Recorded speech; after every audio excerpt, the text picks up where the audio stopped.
तो सभी भाइयों एवं बहनों को नमस्कार। स्वागत है आपका आपके अपने चैनल सक्सेस जंक्शन एक कदम सफलता की ओर में। मेरा नाम है अतुल शुक्ला और हम लेकर के आ गए हैं आपके लिए मध्य प्रदेश पुलिस भर्ती परीक्षा 2025 27 नवंबर सेकेंड शिफ्ट का एग्जाम एनालिसिस। काफ़ी सारे प्रश्न हमारे पास में आ गए हैं जिनके बारे में आपको डिटेल में जानकारी देने वाले हैं। उससे पहले आपको एक बहुत ही महत्वपूर्ण जानकारी देनी है, क्योंकि आज हमारे साथ भी ऐसा ही हुआ है। जो एसआईआर फॉर्म आपका भराया जा रहा है, उसके कन्फर्मेशन के लिए आपके मोबाइल पर ओटीपी भेजने के लिए कुछ फ्रॉड लोग जो है कोशिश कर रहे हैं। तो ध्यान रखना, एसआईआर फॉर्म के कन्फर्मेशन के लिए कोई भी ओटीपी नहीं भेज रही है सरकार। ये आपको थोड़ा-सा ध्यान रखना है ना। हमारे पास भी फ़ोन आया था, कह रहा सर आपके पास ओटीपी भेज रहे हैं, बता दो एसआईआर फॉर्म जो है आपका आ चुका है, उसका वोटर कार्ड बनाना है। हमने कहा भैया किसी और को दिखाना, ठीक है ना। ये तुम जैसे दिन में 20 लोग आते हैं फ्रॉड करने के लिए, है ना। और नोट्स भी बहुत सारे लोग लेते हैं, तो वो भी काफ़ी फ्रॉड करने का काम करते हैं, लेकिन तुरंत पकड़ में आ जाते हैं ना। तो आप लोग सतर्क रहना, कोई भी ओटीपी आए, आपको कोई भी ओटीपी किसी को भी नहीं बताना है। ये आपको थोड़ा-सा ध्यान रखना है। चलिए भाई, वीडियो को लाइक करके चैनल को सब्सक्राइब कर दीजिए, जिससे आगे आने वाली सारी वीडियो टाइम टू टाइम आपके पास में पहुँचती रहे। चलिए शुरुआत करते हैं, आइए देखते हैं किस-किस ने प्रश्न भेजे हैं। तो सबसे पहले भाई सोनम जाट जी, इनके 79 नंबर आए हैं, इन्होंने प्रश्न भेजे हैं। सुमित राजावत जी, इनके भी 79 नंबर आए हैं। इन दोनों लोगों ने काफ़ी सारे प्रश्न हमारे पास में भेजे हैं, तो आप दोनों लोगों को बहुत-बहुत धन्यवाद। चलिए शुरू करते हैं। आइए देखते हैं आज का पहला प्रश्न, साइंस से हम शुरुआत करने वाले हैं। प्रश्न पूछा गया था, उत्तल लेंस में आभासी और बड़ा प्रतिबिंब प्राप्त करने के लिए वस्तु को कहाँ रखना होगा। तो अगर आपको आभासी और बड़ा प्रतिबिंब मतलब प्राप्त करना है, तो वस्तु को मुख्य फोकस और प्रकाशिक केंद्र के बीच में रखना होगा। देखिए, उत्तल लेंस में आभासी और बड़ा प्रतिबिंब बनाने के लिए वस्तु को लेंस के मुख्य फोकस और प्रकाशिक केंद्र के बीच में रखना होगा। इस स्थिति में बनने वाला जो प्रतिबिंब होगा, वो पहली बात तो सीधा बनेगा, आभासी बनेगा और वस्तु से काफ़ी बड़ा बनेगा। तो कंडीशन आपको दी थी, पूछा गया था कि हम वस्तु को कहाँ रखेंगे, तो मुख्य फोकस और प्रकाशिक केंद्र के बीच में रखना है। चलिए आगे बढ़ते हैं। आगे बढ़ने से पहले आप लोगों को बता दें भाई, जिन लोगों का एग्जाम हो गया है उनका तो ठीक है, उनके सामने एमपीएसआई और एमपीएएसआई की भर्ती है, ठीक है। ग्रुप डी की भर्ती है, ग्रुप डी के भी नोट्स अवेलेबल हैं, आप लोग ग्रुप डी के भी नोट्स ले सकते हैं। इसके अलावा जिसका भी एमपी पुलिस का एग्जाम बाकी है, उन लोगों के लिए महत्वपूर्ण जानकारी है। जिस तरह से ये रायकर जी के 86 नंबर आए हैं, ठीक है, कान्हा गुर्जर जी के 80 नंबर आए हैं और शर्मा जी के 78 नंबर आए थे, अरविंद जी के 83 नंबर आए थे। इन लोगों ने हमारे नोट्स को प्राप्त करके 3 से 4 दिन में ही नोट्स को कंप्लीट अच्छी तरह से पढ़ करके गए थे और अच्छे नंबर गेन किए हैं। इसी तरह से आप भी इन नोट्स को कंप्लीट करके अपने अच्छे नंबर प्राप्त कर सकते हैं। एमपी पुलिस कांस्टेबल के कंप्लीट सुपर सिलेक्शन नोट्स मात्र आपको 179 रुपए में उपलब्ध कराए जाएंगे। क्या क्या मिलेगा आपको, तो गणित, रीजनिंग, सामान्य ज्ञान, विज्ञान, एमपीजी के इन सब का कंप्लीट सुपर सिलेक्शन नोट्स रहेंगे, सारे प्रैक्टिस सेट रहेंगे। इसके अलावा जितना भी एग्जाम अभी तक हमने कराया है, उन सब के कंप्लीट जो है एग्जाम एनालिसिस की पीडीएफ रहेगी। ये सारी चीज़ें आपको मिलने वाली हैं और ये नोट्स जो है वो आपके एमपी एएसआई एलडीसी में भी काम आएंगे। साथ ही साथ में जो आपकी होमगार्ड की भर्ती आने वाली है, उसमें भी ये नोट्स आपके काम आने वाले हैं, ठीक है। इसके अलावा जिन लोगों ने एमपीएसआई का फॉर्म भरा है, बढ़िया मौका है आपके सामने। 1 डेढ़ लाख फॉर्म डाले गए हैं, एग्जाम डेट भी आ चुकी है, फॉर्म कम पड़े हैं। 8 से 9 सब्जेक्ट आने वाले हैं, पहली बार प्री मेंस हो रहा है, तो ये समझ लीजिए कट ऑफ कम जाएगा, लेकिन तैयारी आपको बना करके रखनी होगी। तो सभी 8-9 सब्जेक्ट के कंप्लीट नोट्स मात्र 199 रुपए में उपलब्ध कराए जा रहे हैं। ये नोट्स भी आप प्राप्त कर सकते हैं। नोट्स कैसे प्राप्त करेंगे, तो ये क्यूआर कोड आपको दिखाई दे रहा है, इसका स्क्रीनशॉट खींच लीजिए। इसी पर आपको अगर MP police constable, ASI, LDC, home guards इनके नोट्स चाहिए, तो मात्र 179 रुपए का पेमेंट करना है। या फिर अगर आपको एमपीएसआई के नोट्स चाहिए, मात्र 199 का पेमेंट करना है। अगर ये दोनों नोट्स एक साथ में चाहिए, तो आपको मात्र 300 रुपए का पेमेंट करना है। और अगर आपको ग्रुप डी के नोट्स चाहिए, तो आपको मात्र 170 रुपए का पेमेंट करना है, ठीक है। जो भी पेमेंट करना है, उस पेमेंट का स्क्रीनशॉट इस व्हाट्सएप नंबर 7052547003 इस पर आपको सेंड कर देना है। जैसे ही आप स्क्रीनशॉट सेंड करेंगे, तुरंत की तुरंत आपको complete super selection notes send कर दी जाएंगे और आपको ग्रुप में जोड़ दिया जाएगा व्हाट्सएप पर, जहां पर आपको आगे की सारी नोट्स मिलते रहेंगे, ठीक है भाई। चलिए आगे बढ़ते हैं। अगला प्रश्न साइंस का फिर से कंडीशन बना करके पूछा गया था। 28 दिन का मासिक धर्म है, ठीक है, 14 दिन में अंडा बाहर आ जाता है, तो फर्टिलाइजेशन के लिए कौन सा दिन उपयुक्त होगा। इस तरह से कंडीशन बना करके पूछा गया था। अगर 28 दिन का मासिक धर्म है, यानी कि जो पीरियड का टाइम है वो एग्जैक्ट सही टाइम पर चल रहा है, 28 दिन का ही होता है, 28 दिन पर चल रहा है, तो जो फर्टिलाइजेशन के लिए सही समय होगा वो 12 से 15 दिन का होगा और 12 से 15 दिन ही आपके ऑप्शन में दिया गया था। चलिए पूरी जानकारी आपको देते हैं। तो 28 दिन के मासिक धर्म में फर्टिलाइजेशन के लिए सबसे उपयुक्त दिन 12वां, 13वां और 14वां दिन होगा। ऐसा इसलिए है क्योंकि 14वें दिन जो अंडोत्सर्ग होता है यानी जो ओव्यूलेशन होता है और शुक्राणु स्त्री प्रजनन प्रणाली में 5 दिनों तक जीवित रह सकते हैं। इसलिए ओव्यूलेशन के कुछ दिन पहले और ओव्यूलेशन के कुछ दिन बाद सेक्स करने से गर्भधारण की संभावना अधिक होती है। ठीक है ना? संबंध बनाने से गर्भधारण की संभावना अधिक होती है। यही आपसे पूछा गया था। सबसे जो मतलब उपजाऊ दिन होगा वो कौन-सा होगा? 12वाँ, 13वाँ और 14वाँ। ऑप्शन में 12 से लेकर के 15 तक दिया गया था, तो ये तीनों दिन मिला करके 12 से 15 ही आपका हो जाएगा। ठीक है? बाकी ये कारण बताए हैं और शुक्राणु को निषेचित करने के लिए 5 दिन तक ये जो अंडाणु होते हैं, वो जीवित रहते हैं। आगे बढ़ते हैं, अगला प्रश्न देखिए, प्लास्टर ऑफ पेरिस पानी के साथ क्रिया करके क्या बनाता है? तो प्लास्टर ऑफ पेरिस जब पानी के साथ में क्रिया करेगा, तो जिप्सम का निर्माण करता है। अभिक्रिया भी हमने आपको बता दी है, जिससे कि अभिक्रिया भी आप आसानी से इसको बैलेंस कर सकते हैं। प्लास्टर ऑफ पेरिस पानी के साथ क्रिया करके जिप्सम बनाता है, जो एक कठोर ठोस पदार्थ है। यह एक ऊष्माक्षेपी प्रतिक्रिया है हाँ, ठीक है, प्रतिक्रिया है, जिसका अर्थ है कि इस प्रक्रिया में ऊष्मा निकलती है। जब भी आप प्लास्टर ऑफ पेरिस को पानी में डालते हैं, तो आप देखते हैं कि ऐसे गर्म मतलब कि भाप टाइप की उठती है। आप कहते हैं भैया ये तो गर्म होगा, बहुत गर्म होगा, है ना? तो ये जो है एक तरह की ऊष्मा निक्षेपित होती है और जिप्सम का निर्माण होता है। देखिए, ये आपकी अभिक्रिया भी बता दी है। 2CaSO4 है और इसमें 1/2 H2O होता है, लेकिन आपके ऑप्शन में जो है वो 1/2 नहीं दिया था, 0.5 दिया था। तो चाहे 0.5 दिया हो या 1/2 दिया हो, एक ही बात होती है। ठीक है? तो 0.5 H2O प्लस 3 H2O ये मिल करके 2CaSO4 इंटू 2 H2O का निर्माण करेंगे। ये आपको थोड़ा सा ध्यान रखना है। जिप्सम का ये निर्माण करते हैं। अगला, पेंच नदी के किनारे कौन सा अभ्यारण्य या फिर राष्ट्रीय उद्यान स्थित है? तो पेंच राष्ट्रीय उद्यान जो है पेंच नदी के किनारे स्थित है। आइए देख लेते हैं इसके बारे में, कहाँ पर है ये। तो पेंच नदी के किनारे पेंच राष्ट्रीय उद्यान स्थित है, जो मध्य प्रदेश के सिवनी और छिंदवाड़ा जिलों में फैला हुआ है। इसे मोगली लैंड भी कहा जाता है और यह भारत की प्रमुख बाघ आरक्षित क्षेत्रों में से एक है। तो पेंच राष्ट्रीय उद्यान, इसका नाम पेंच नदी के नाम पर रखा गया है, जो उद्यान के उत्तर दक्षिण की ओर बहती है। ये आपको थोड़ा सा डायरेक्शन याद रखना है, उद्यान के उत्तर दक्षिण की ओर बहती है। ये भी पूछा गया था एक बार भी आपके एमपी पुलिस के एग्जाम में। अगला प्रश्न देखिए, अगला देखिए, स्थान। तो मध्य प्रदेश के सिवनी और छिंदवाड़ा जिलों में सतपुड़ा पहाड़ियों के दक्षिण भाग में स्थित है। इसका कुछ हिस्सा महाराष्ट्र के साथ भी लगता है। प्रसिद्ध क्यों है? तो द जंगल बुक के लेखक रूडयार्ड किपलिंग की प्रसिद्ध किरदार मोगली और सेन खान का स्थान होने के कारण इसे मोगली लैंड के रूप में भी जाना जाता है। तो ये कुछ महत्वपूर्ण बातें हैं जो आपको ध्यान रखनी है। चलिए आगे बढ़ते हैं। अगला, गांधी सागर बांध कौन से जिले में स्थित है? तो ये मंदसौर जिले में स्थित है। डैम वाली पीडीएफ उठा करके देखना, जिन लोगों ने नोट्स लिया है डैम वाली पीडीएफ उठाकर देखना, उसमें ये सारे डैम कराए गए हैं जो आपके एग्जाम में आ रहे हैं। तो गांधी सागर बांध मध्य प्रदेश के मंदसौर जिले में है। यह चंबल नदी पर बना हुआ एक डैम है, चंबल नदी पर है, ये आपको थोड़ा सा ध्यान रखना है। मध्य प्रदेश के मंदसौर जिले में ये चंबल नदी पर बना हुआ है। आधारशिला इसकी 7 मार्च 1954 को तत्कालीन प्रधानमंत्री पंडित जवाहरलाल नेहरू के द्वारा इसकी आधारशिला रखी गई थी। यह एक चिनाई वाला गुरुत्वाकर्षण बांध है। गांधी सागर बांध द्वारा बनाया गया जो जलाशय है वो एशिया की सबसे बड़ी मानव निर्मित झीलों में से एक है। यह भी आपको ध्यान रखना है, ये प्रश्न रिपीट हुआ है। अगला, मध्य प्रदेश की जनसंपर्क की भाषा कौन सी है? ऑप्शन में दिया गया था हिंदी, अंग्रेजी, हिंदी अंग्रेजी एवं अन्य भाषाएं, हिंदी अंग्रेजी एवं अन्य बोलियां। सही आंसर हो जाएगा हिंदी अंग्रेजी एवं अन्य क्षेत्रीय बोलियां, जो मध्य प्रदेश की जनसंपर्क की भाषाएं हो जाएंगी। देखिए, मध्य प्रदेश की आधिकारिक जनसंपर्क की जो भाषा है वो आपकी हिंदी है। ठीक है ना? लेकिन उसमें इस तरह से पूछा गया था, अगर हमें मध्य प्रदेश के लोगों से बात करना है तो हमें कौन सी भाषा बोलनी पड़ेगी, उनसे संपर्क बनाना है तो कौन सी भाषा बोलनी पड़ेगी। इसके अतिरिक्त राज्य में अंग्रेजी भी व्यापक रूप से बोली जाती है और कई क्षेत्रीय बोलियां जैसे कि मालवी, बुंदेली, बघेली और निमाड़ी भी प्रचलित है। अब आप कहोगे सर अंग्रेजी कहाँ बोलते हैं?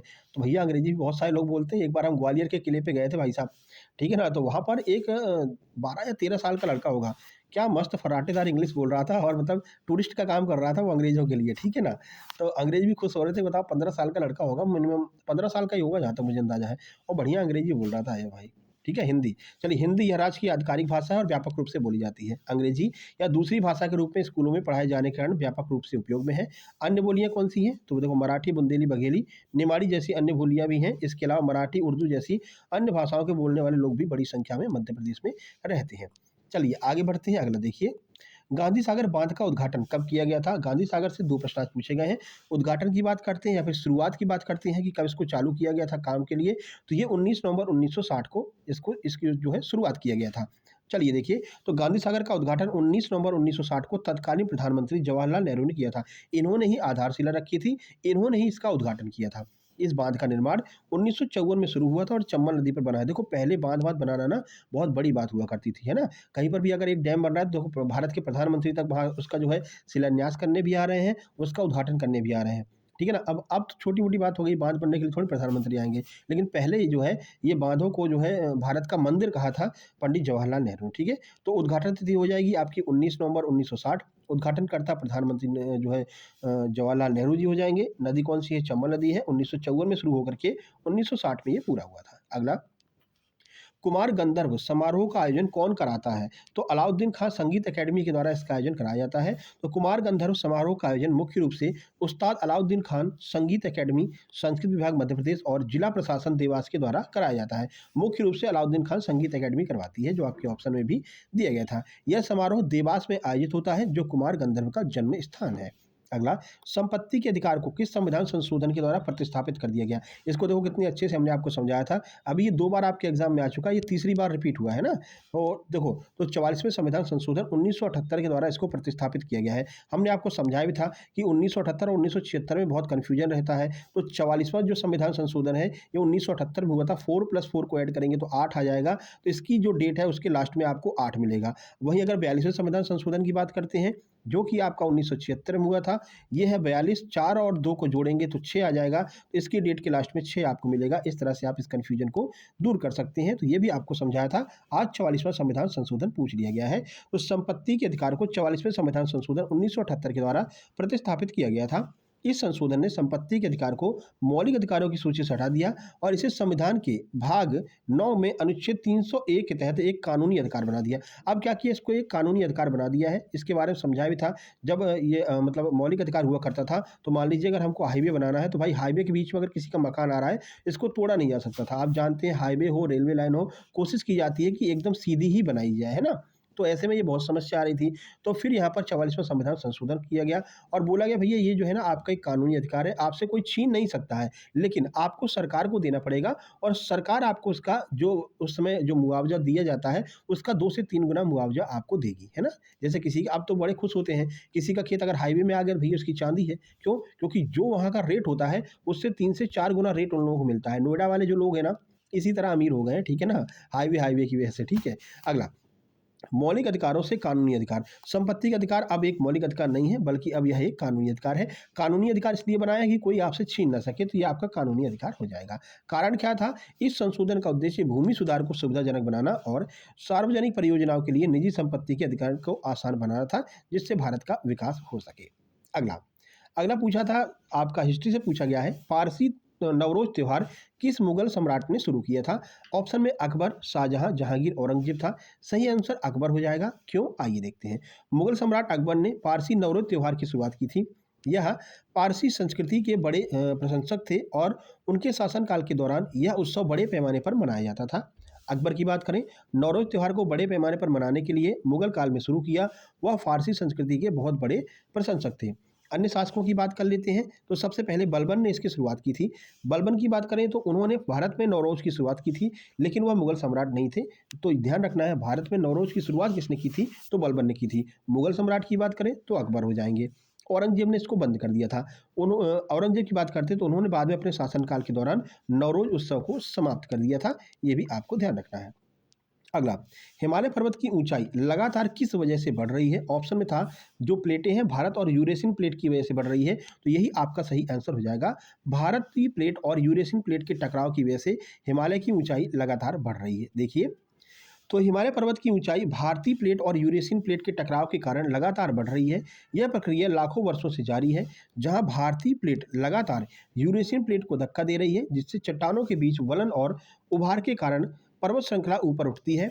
भारतीय और यूरेशियन प्लेटों के टकराव की वजह से जो आपका हिमालय है वो उठता चला जा रहा है और उसकी ऊंचाई बढ़ती चली जा रही है। देखो, चट्टानों में जब वलन होता है, यानी चट्टानें जब नज़दीक आती हैं, तो ये बीच वाली जो भूमि है वो ऊपर की ओर उठना चालू हो जाती है। अब आप भी मान लीजिए किसी भी चीज़ को आप दबा रहे हैं, ठीक है ना, जैसे किसी चीज़ को आप दबाते हैं इधर से और इधर से, तो बीच का जो पार्ट होता है वो उठता चला जाता है, दलदली पूरा होता चला जाता है। इस वजह से ये जो आपका हिमालय पर्वत है, ये इसकी ऊंचाई लगातार बढ़ती चली जा रही है। अगला, अगला प्रश्न देखिए, पूरा वैसे डिटेल में हमने बता दिया है। जब आपको नोट्स लेंगे, नोट्स के साथ में पीडीएफ मिलेगी, तो आप आराम से पढ़ लेना, ठीक है। अगला, ये देखो प्रश्न किस तरह से पूछा गया है एमपी से कोरिलेट करके कि 2011 एथेंस ओलंपिक, जो स्पेशल एथेंस ओलंपिक 2011 में हुए थे, कांस्य पदक किसने जीता था? ऑप्शन में ध्यान रखना, साक्षी मलिक भी दिया था और भी बहुत सारे लोग दिए थे, साथ में सीता साहू भी दिया था। तो सीता साहू आपका आंसर हो जाएगा। ये एमपी जीके को जो है ओलंपिक से कोरिलेट करके दिया गया है। देखिए, तो रीवा की सीता साहू ने 2011 में एथेंस में आयोजित विशेष ओलंपिक में मानसिक रूप से बाधित बच्चों के लिए 2 कांस्य पदक जीते थे। उन्होंने एथलेटिक्स में 200 मीटर और 1600 मीटर की दौड़ में यह उपलब्धि हासिल की थी। तो खिलाड़ी का नाम क्या है? सीता साहू। वर्ष 2011 कहाँ पर जीते थे? एथेंस, ग्रीस में। प्रतियोगिता कौन सी थी? तो विशेष ओलंपिक था मानसिक रूप से बाधित बच्चों के लिए। इवेंट क्या था? 200 मीटर और 1600 मीटर की दौड़ में इन्होंने जीते थे। कहाँ की रहने वाली हैं? रीवा की ये रहने वाली हैं। पूरा डिटेल में हमने आपको समझा दिया। आगे बढ़ते हैं। अगला प्रश्न है, टेक्टोनिक प्लेट की वजह से किस झील का निर्माण हुआ है? ऑप्शन में था लोनार झील, वूलर झील, डल झील और एक और कोई झील दी गई थी। सही आंसर हो जाएगा वूलर झील। आइए देख लेते हैं पूरी जानकारी। तो टेक्टोनिक प्लेट की वजह से वूलर झील का निर्माण हुआ है। लोनार झील की बात करें तो ये उल्का पिंड के टकराने की वजह से, ध्यान रखना आपसे पूछा जा सकता है लोनार झील का निर्माण कैसे हुआ है, तो उल्का पिंड टकराने की। वूलर झील का निर्माण कैसे हुआ है? टेक्टोनिक प्लेट की वजह से। जबकि डल झील का निर्माण किसी विशेष विवर्तनिक या फिर उल्का पिंडी घटना के कारण नहीं हुआ है। ये प्राकृतिक रूप से बनी हुई झील है डल झील। ठीक है, तो वूलर झील भारत में सबसे बड़ी मीठे पानी की झीलों में से एक है और इसका निर्माण टेक्टोनिक गतिविधि की वजह से हुआ है। लोनार झील या महाराष्ट्र में एक उल्कापिंड के गिरने की वजह से इस झील का निर्माण हुआ है और एक क्रेटर झील है, ध्यान रखना। डल झील, इसका निर्माण किसी मतलब कि घटना की वजह से नहीं हुआ है, बल्कि यह कश्मीर घाटी के निर्माण और विकास का हिस्सा है। ये प्राकृतिक रूप से बनाई हुई एक झील है। इसको प्रकृति ने ही बना करके हमको दिया है। अगला प्रश्न है, ग्रेफाइट को अगर हम ग्रेफीन की परतों के बीच में रखते हैं दबाव के साथ में, तो किसका निर्माण होगा? ऑप्शन दिया गया था हीरा का निर्माण होता है, तो हीरा ही इसका सही आंसर हो जाएगा। देखिए, ग्रेफाइट को अगर हम ग्रेफीन की परतों के बीच में रखने पर हीरा का निर्माण होता है, लेकिन ऐसा होने के लिए बहुत अधिक दबाव और तापमान की आवश्यकता होती है। ग्रेफाइट की परतें कमजोर वैन डेर वाल्स से जुड़ी होती हैं, जबकि हीरे की संरचना में कार्बन परमाणु मजबूत सहसंयोजक बंधों से कसकर बंधे होते हैं। जब ग्रेफाइट को अत्यधिक दबाव और गर्मी के अधीन किया जाता है तो ये हीरे में बदल जाता है। ठीक है, अब ऐसा मत करना तुम्हारी काठ की पेंसिल जो होती है, एचबी पेंसिल, वो भी ग्रेफाइट की बनी होती है, पता चला उसको जो है 2-3 बेंच के नीचे दबा करके चले जाएगी, कुछ साल के बाद हमको जो है हीरा मिल जाएगा, तो उसके साथ में ऐसी प्रक्रिया नहीं होगी, है ना। तो ग्रेफीन की परतों के बीच में दबाने पर और जो है अत्यधिक दबाव की वजह से हीरे का निर्माण होता है। अगला प्रश्न, गणित पे चलते हैं भाई। गणित में प्रश्न पूछा गया था, एक थैले में 10 गेंदें हैं, 5 काली गेंदें हैं, 5 सफेद गेंदें हैं। एक काली गेंद निकालने की प्रायिकता बतानी थी आपको। उसके बाद में 2 वृत्त जिसमें एक की त्रिज्या 13 सेंटीमीटर है, दूसरे की त्रिज्या 5 सेंटीमीटर है, उन दोनों के बीच में से एक उभयनिष्ठ स्पर्श रेखा निकाली गई है PQ। उस PQ की लंबाई आपसे पूछी गई थी। अगला प्रश्न, आज मैथ बहुत कम आया था, 15 नंबर का ही मैथ बताया जा रहा है, जिसमें अर्थमेटिक तो कम ही आया था, बहुत कम आया था। देखिए, अगला है, शंकु की तिर्यक ऊंचाई दी गई थी 29 सेंटीमीटर, ठीक है, और इसकी त्रिज्या जो है 21 सेंटीमीटर दी गई थी, तो उसकी टोटल हाइट कितनी थी, ये आपसे पूछा गया है। सिंप्लीफिकेशन के 4 से 5 प्रश्न पूछे गए थे, जैसे जो बॉड मास वाले प्रश्न होते हैं, चिन्ह परिवर्तन वाले, है ना। अगला प्रश्न था कि एक पुल की लंबाई 180 मीटर है, ट्रेन की लंबाई 120 मीटर है। यदि ट्रेन पुल को 20 सेकंड में पार करती है तो ट्रेन की गति आपको बतानी थी। 54 के आसपास इसका आंसर आया था। अगला, एक टाइपिस्ट 6 घंटे में 30 पन्ने टाइप करता है, 4 टाइपिस्ट 3 घंटे में कितने पन्ने टाइप करेंगे, ये पूछा गया था। एक रेडियन चेंज करने वाला आया था, एवरेज का कोई प्रश्न नहीं था।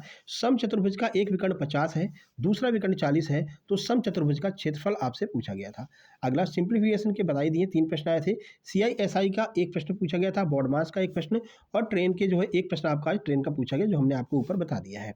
अगला प्रश्न, चलो रीजनिंग की बात कर लेते हैं। तो रीजनिंग में कुछ प्रश्न मिल गए हैं, जैसे कि मेजर ध्यानचंद का संबंध हॉकी से है, तो विश्वनाथन आनंद का संबंध किससे है, तो इनका संबंध शतरंज से हो जाएगा।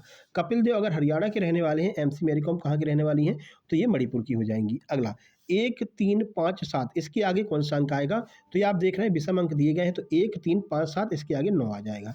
ठीक है, अगला, BZLO, इसमें से कौन सा अलग है, इसकी आकृति बनाई गई थी, फिर पूछा था इनमें से कौन सा अलग हो जाएगा। अगला, 9 फरवरी को मंगलवार है, तो इस साल के 11 मार्च के 2 दिन पहले कौन सा दिन होगा, ये पूछा गया था।